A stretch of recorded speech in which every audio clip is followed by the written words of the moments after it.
Hello दोस्तों, आज हम 10वीं क्लास का चैप्टर 1 वास्तविक संख्याएं के बारे में पढ़ेंगे। तो उसको बनाने से पहले कुछ हम परिभाषाएं को देखेंगे। जैसे एक नंबर में आता है प्राकृत संख्या। प्राकृत संख्या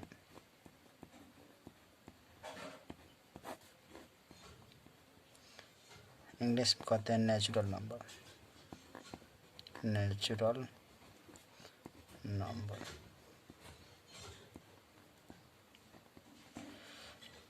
तो प्राकृत संख्या किसे कहते हैं?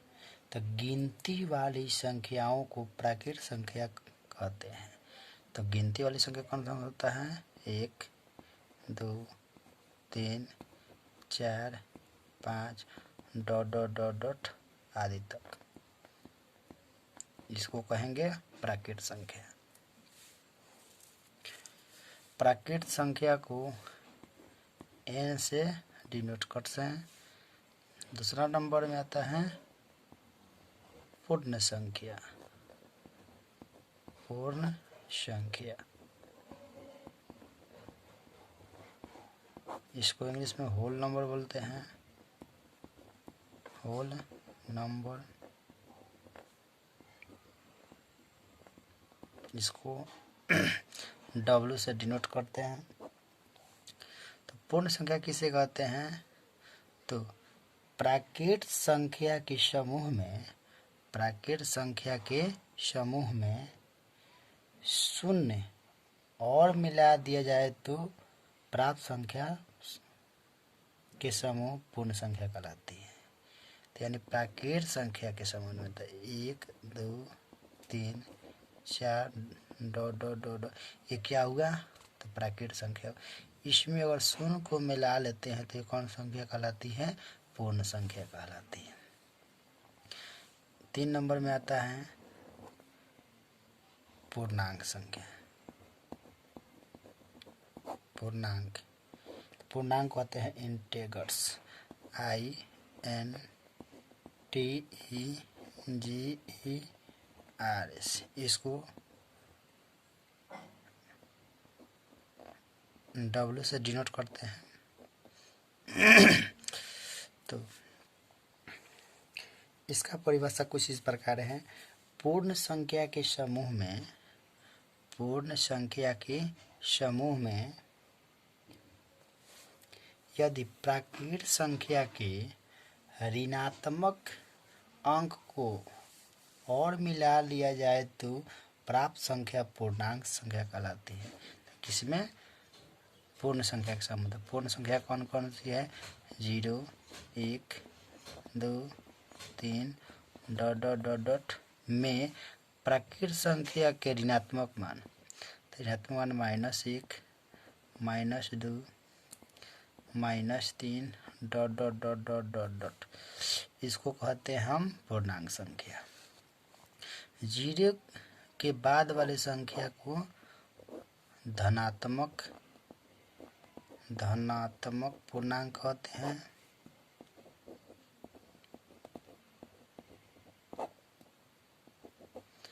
और 0 के से इधर वाली संख्या को हम ऋणात्मक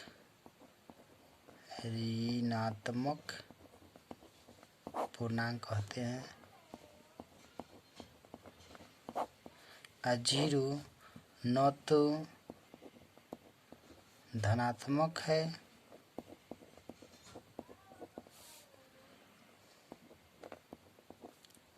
और न ऋणात्मक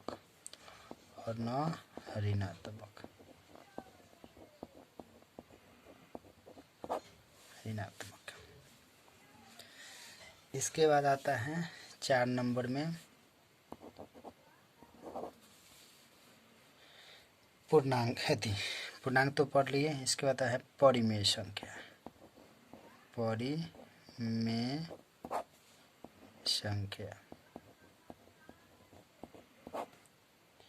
इसको इंग्लिश में कहते हैं रेशनल नंबर।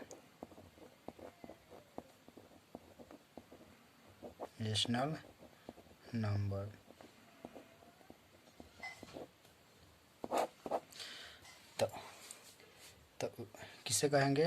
तो वैसी संख्या जिसे p बटा q के रूप में लिखा जा सके जहाँ q बराबर, यानी p बटा q के रूप में लिखा जा सके जहाँ q बराबर 0 नहीं हो, q बराबर 0 नहीं हो, तो उससे हम क्या कहेंगे? परिमेय संख्या कहते हैं।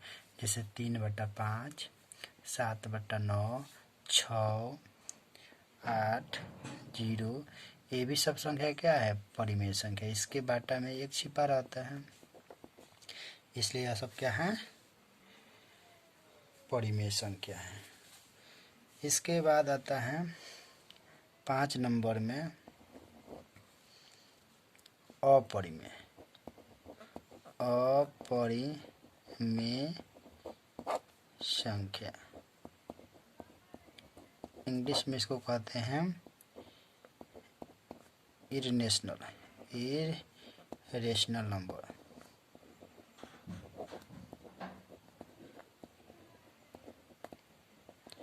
तो किसे कहेंगे? तो जो संख्याएं p बटा q, जो संख्याएं p बटा q के रूप में न लिखी जा सके उन्हें अपरिमेय संख्याएं कहते हैं। तो कौन कौन ऐसे संख्या है जो p बटा q के रूप में नहीं लिखा जा सकते हैं? तो जिसका वर्गमूल न निकले, जैसे हम √3, √5, √2, √7, पाई भी है, 86 है। ये सब क्या है? अपरिमेय संख्याएं हैं। सब क्या है? अपरिमेय संख्या है। इसके बाद अंत में आता है हमारे चैप्टर का नाम वास्तविक संख्याएं, यानी 6 नंबर में कौन? वास्तविक संख्याएं। वास्तविक संख्या, इसको इंग्लिश में कहते हैं रियल नंबर। रियल नंबर तो किसे कहेंगे? तो परिमेय और अपरिमेय संख्याओं का समूह। परिमेय और अपरिमेय, तो ये मान लीजिए क्या है? परिमेय है। अपरिमेय मान लीजिए 2 है, √2 है, तो दोनों का समूह वास्तविक संख्या कहलाएगी। या 5 प्लस √5, ये भी क्या हुआ? वास्तविक संख्या हुआ। तो सब संख्या को क्या कहें? हेलो। इसके बाद आता है अगला टॉपिक, यूक्लिड विभाजन प्रमेयिका। मेन हमारा यही टॉपिक है इस चैप्टर में। यूक्लिड विभाजन प्रमेयिका को हम ज़्यादातर बनाएंगे। तो प्रमेयिका को इंग्लिश में लेमा बोलते हैं। क्या बोलते हैं? लेमा। तो प्रमेयिका किससे कहते हैं? तो प्रमेयिका एक सिद्ध हुआ कथन होता है और इसे एक अन्य कथन को सिद्ध करने में प्रयोग किया जाता है। फिर से सुन लीजिए। प्रमेयिका एक सिद्ध किया हुआ कथन होता है और इसे एक अन्य कथन को सिद्ध करने में प्रयोग किया जाता है। जैसे उदाहरण लेते हैं कि 40 और 7 में देखते हैं। तो 40 और 7 में कौन बड़ा है? 40 और 7 में 40 बड़ा है।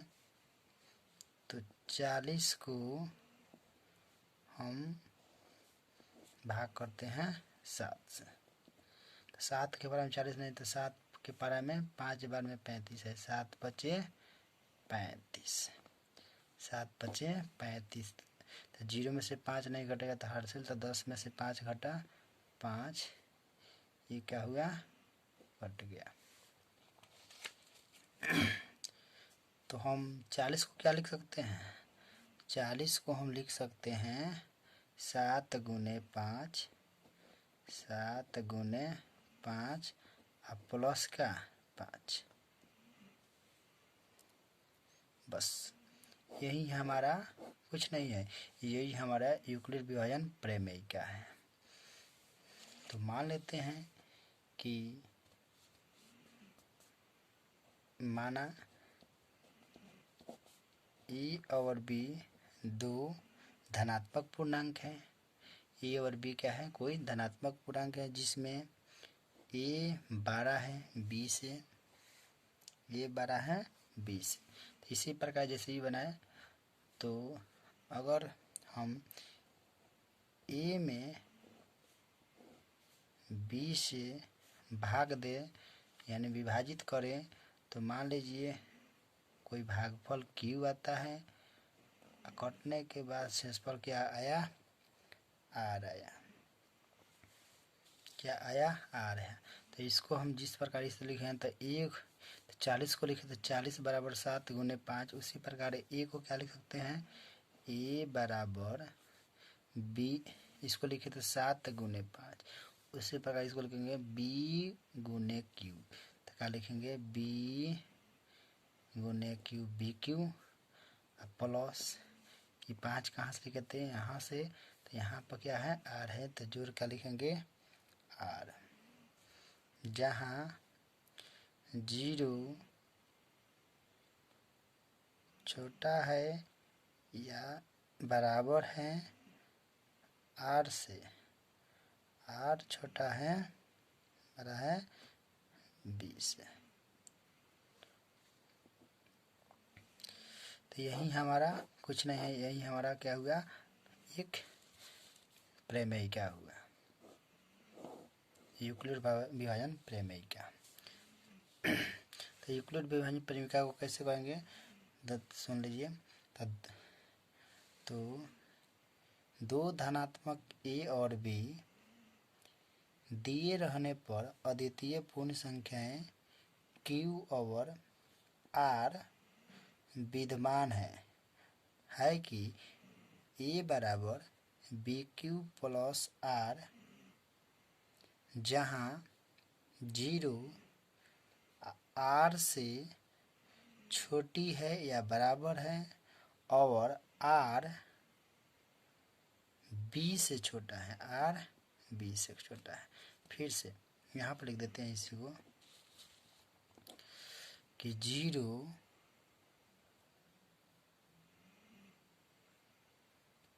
आर से छोटी है, आर से छोटी है या बराबर है और आर बी से क्या है, छोटा है, बी से छोटा है।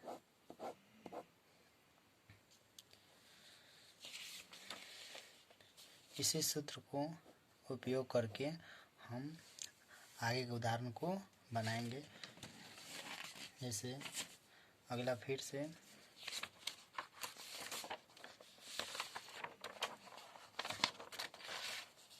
देखते हैं, मेन आता है हमारा यूक्लिड विभाजन एल्गोरिथम। यूक्लिड विभाजन एल्गोरिथम कहते हैं, एल्गोरिथम।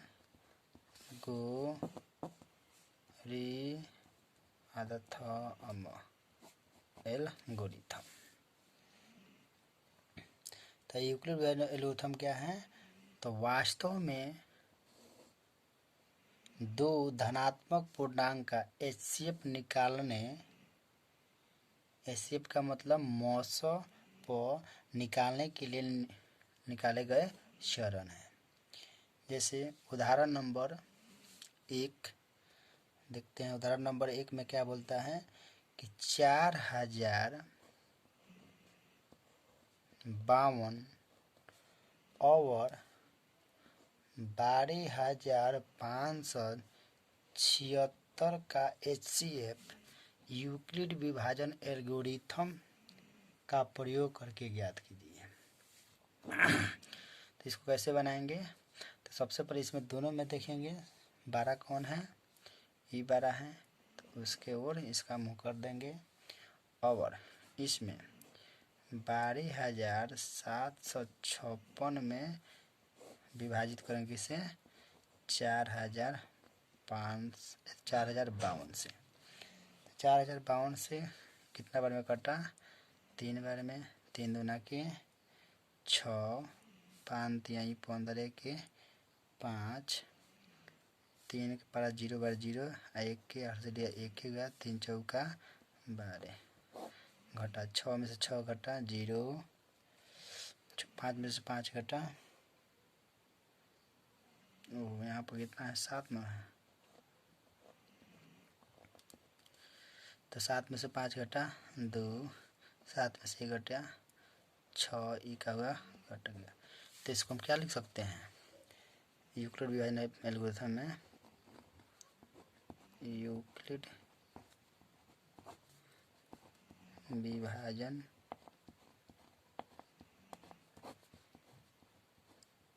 एल्गोरिथम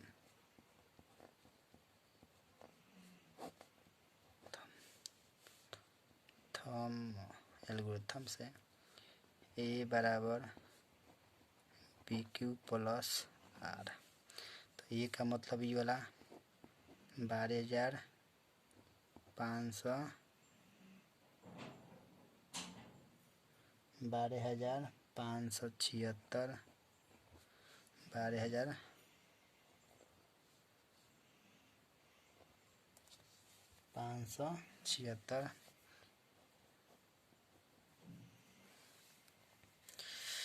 क्या लिख सकते हैं?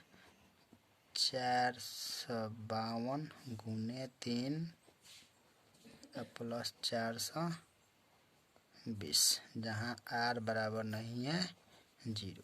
फिर इसको हम इस तरह कर देंगे, 4,052 को यहाँ पर लिखेंगे, फिर काटेंगे। कई बार में कटा? 420 से 4 10 के 40, 9 बार में काटिए। 9 के पारा 0 बार 9, 9 दूना 18, 9 के पारा 0 बार 0, 9 दूना 18 के 8, हाथ में 1, चौका 36, 1 37 हटाइए। 2 के 2, 15 में से 8 गया 7, 9 में 7 गया 2, एक क्या हुआ? कट गया। इसको उसी तरह लिख देंगे। फिर 4,052 को क्या लिखेंगे? बराबर 420 गुने 9 प्लस 272, जहाँ आर बराबर नहीं है 0। अभी भी 0 नहीं आया। फिर इसको हम इस तरह कर देंगे, 420 यहाँ पर लिखेंगे, फिर इसमें गुणनखंड करेंगे। तो कितना बार काटा? 2 दूना के 4, एक ही बार काटा, तो 272।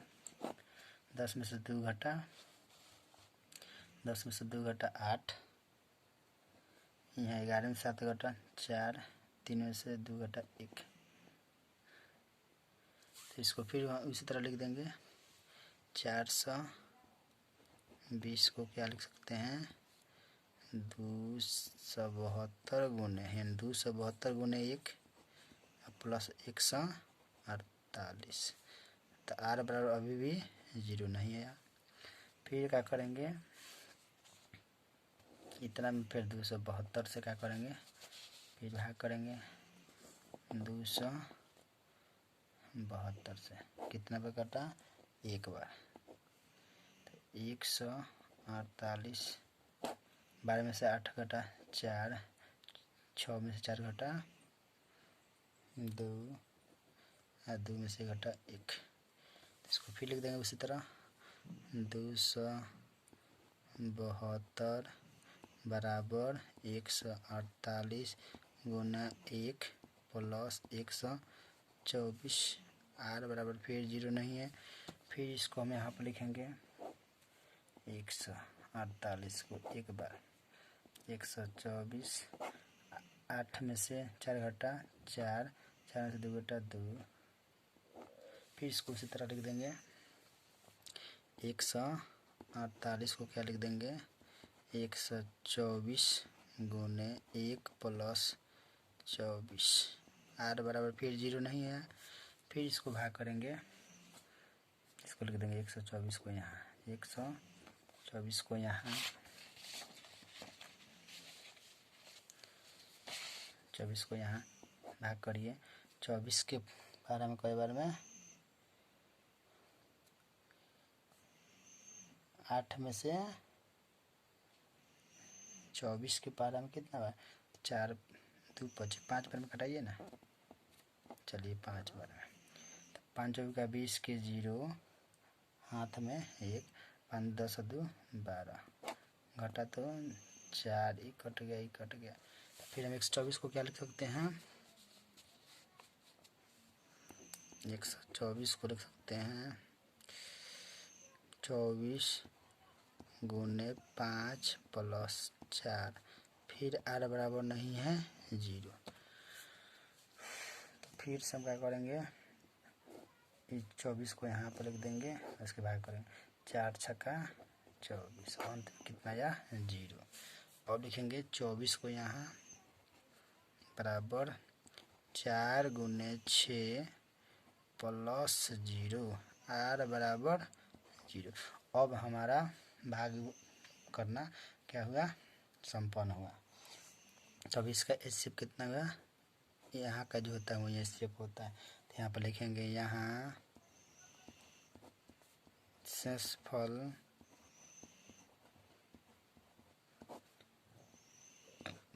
r बराबर 0 है इसलिए एचसीएफ बराबर कितना 4। बस इसी सूत्र का प्रयोग करके हम पूरा का पूरा इस टॉपिक में कवर करेंगे। यह उदाहरण नंबर 1 था।